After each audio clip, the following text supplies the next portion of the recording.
உறவுகளுக்கு வணக்கம். ஆளுநர் ரவிக்கு நீதிமன்றம் பலார்னு அரைஞ்சு மண்டையில் கொட்டி அசிங்கப்படுத்தி விட்டுருக்கு. இதுக்கு அங்கிட்டு உண்மையிலேயே சூடு சொரணை மான வெக்கம் இதெல்லாம் இருந்துச்சுன்னா ஒன்று அவராக ராஜினாமா பண்ணிட்டு போயிடணும், இல்லைன்னா இந்த ஒன்றியத்தில் இருக்கவங்களாதும், ஏன்னா இது குடியரசுத் தலைவருக்கு இது அசிங்கம்தான், அவங்க பார்த்து போடுறவ தானே ஆளுநர். அப்போ என்ன பண்ணணும்னா இதை அவங்களே திரும்ப பெறணும். ஏன்னா அவரோட பதவி காலமே முடிஞ்சு போச்சு. பதவி காலம் முடிஞ்சும் நாங்கள் சம்பளம் கொடுத்துக்கிட்டு இருக்கோம் அவருக்கு. அவர் எந்த அடிப்படையில் இங்கே இருக்கார்? மக்களுக்கானது இந்த திட்டத்துகளையும் முதலமைச்சர் சட்டமன்ற உறுப்பினர்கள்லாம் தேர்ந்தெடுத்து தான் சட்டமன்றத்தில் கொண்டு கையெழுத்து போட அனுப்புகிறாங்க. அதுக்கு இவர் கையெழுத்து போட மாட்டார், திருப்பி விட்டுருவார். திருப்பி தீர்மானம் போட்டு திருப்பி அனுப்பிவிட்டால் திருப்பி அனுப்புகிறாருன்னா திருப்பி அனுப்பி 2வது ட்ரிப்பு நிறைவேற்றிட்டாவே கண்டிப்பாக கையெழுத்து போட்டாகணும். ஆனால் அதை கூட தெரியாதால், கொஞ்சம் கூட மண்டையில் மூளலாதால், இவரெல்லாம் படித்தாரா படிக்கலையா, ஒரு அரசியலை பற்றி தெரியாதா, இல்லை இவங்களுக்கு மேலே இருக்காங்களே ஒன்றியத்தில் இருக்கவங்களுக்கு இவரை அனுப்பி விட்டவங்களுக்கு தெரியாதா, இது இப்படிலாம் செய்யலாமா அப்படின்ட்டு இதில் எப்படி மானங்கட்ட பயல்கள் அப்படி கொண்டு வந்து போட்டிருக்காங்கன்னு தான்.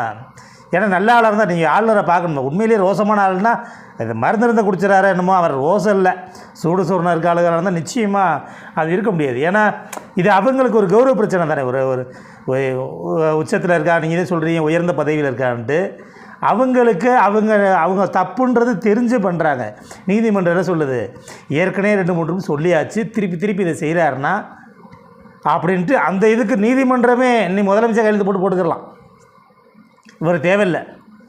இன்னுமே எதையா கொண்டு வந்தாங்கன்னா எந்த ஆளுநர் இருந்தாலும் குறைஞ்சபட்சம் 1 மாதத்துலேருந்து 3 மாதத்துக்குள்ளே அவங்க கையெழுத்து போட்டாகணும். இது இது தமிழ்நாட்டுக்கு மட்டும் இல்லை, இது இந்தியாவுக்கே பொருந்தும். இந்த தீர்ப்பை வச்சு வேறு மாநிலத்தில் பாஜக அல்லாத முதலமைச்சர்கள் ஆளுற மாநிலத்திலுமே, ஏன்னா நிறைய இடத்துக்கு ஆளுநரை போட்டு இதை தான் பண்ணுறாங்க. அப்படின்ற போது இது அவங்களுக்கே பயனுள்ளதாக இருக்கும்.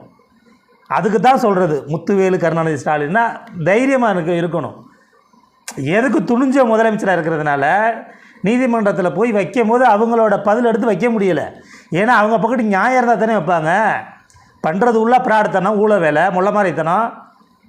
சும்மா அவர் உட்காந்துக்கிட்டு பேசிக்கிட்டு தேவையில்லாதெல்லாம் பேசுவார், செய்ய மாட்டார். மக்களுக்காண்டி எங்கள் காசில் வரி பணத்தில் சம்பளம் வாங்கிக்கிட்டு எங்களுக்கு கையெழுத்து போகிறதுக்கு யோசிக்கிறேன்னா என்ன மயத்துக்கு இங்கே இருக்க கிளம்பு. நீதிமன்றம் உன்னை அடிச்சுதே வரட்டலை. இன்னும் நீதிமன்றத்தில் எதுக்கு இதெல்லாம் எடுத்து சொல்லலையும் தெரியல. ஏன்னா ஒரு பதவியே முடிஞ்சு போச்சு, நீ என்ன அர்த்தத்தில் இங்கே இருக்க? நீட்டிச்சிருக்காங்களா? திருப்பி உன்னை ஆளுநராக போட்டிருக்காங்களா? எதாவது நீட்டிப்பு கொடுத்துருக்காங்களா? எதுவுமே இல்லை. உனக்கு எப்படி சம்பளம் வாங்குற? கொஞ்சம் கூட மண்டையில் மூளை இல்லையா? இங்கே இருக்க இந்த அரசு சங்கிகளுக்கு இதுவிட சொல்ல தெரியாது. எதுக்கு எடுத்தாலும் போய் ஆரம் ரவி சந்திச்சு இதேவாக சொல்லிக் கொடுங்களடா. மாட்டாங்க. மானம் சூடு சொரணை ஏதாவது இருக்கணும். ஆளுநருக்கு சாப்பாட்டில் கொஞ்சம் உப்பு போட்டு சாப்பிடுங்க. ஏன் தமிழரோட மூச்சு காத்து போட்டாலே உங்களுக்கு கொஞ்சமாக அறிவு வந்திருக்கணும். மூக்குக்கு பொத்திக்கிறீங்களான்னு தெரியல. எப்படி இவ்வளவு மானங்கட்ட அறிவு இல்லாத ஆளுகளை நாங்களும் எத்தனையோ ஆளுநர்களை பார்த்துருக்கோம், எத்தனையோ இதுகளை செய்தித்தாளில் படிச்சிருக்கோம். எனக்கு 42 வயசு ஆகி போச்சு. இது மாதிரி தீர்ப்பு இதுவரை கொடுத்ததே இல்லை நீதிமன்றம். இப்படி ஒரு தீர்ப்பு இவ்வளவு அசிங்கப்படுத்தி நீ கையெழுத்தே போட வேணாம் அவங்களே போட்டுக்கிட்டுன்ற மாதிரி. இதுக்கு மேலே நீ எதுக்கு இருக்க இங்கே? என்ன வயதுக்கு இருக்க இங்கே? அப்படி தான் சொல்ல தோணுது. ஆத்திரமாக வருது. எங்கள் காசில் வரி பணத்தை வாங்கிக்கிட்டு உனக்கு என்ன மரியாதை? நீ யார்? இப்போ உனக்கு என்ன இதெல்லாம் மரியாதை கொடுக்கணும்? எங்களுக்குள்ளே செய்யலைன்னா கிளம்பிக்கிட்டே இரு. கிளம்பு காத்தாக வரட்டும். அப்படி தான் சொல்கிற மாதிரி இருக்குது. ஆளுநர் உண்மையிலேயே சூடு சொரணையாக இருக்காருன்னா இந்த 2-3 நாளில் என்ன நடக்குதுன்றதை பார்ப்போம். பொறுத்திருந்து பார்க்காதே போகிறோம். இது மக்களின் முதல்வர் முத்துவேலு கருணாநிதி ஸ்டாலினுக்கு மிக்க நன்றி. ஏன்னா மக்கள் பக்கத்தில் இருந்து, உண்மை பக்கத்தில் இருந்து, நேர்மையாக இருந்து, தைரியமாக இருந்து, இதே அடிமை எடப்பாடினா அது கண்டு காலமாக இருந்துட்டு போயிருக்குங்க.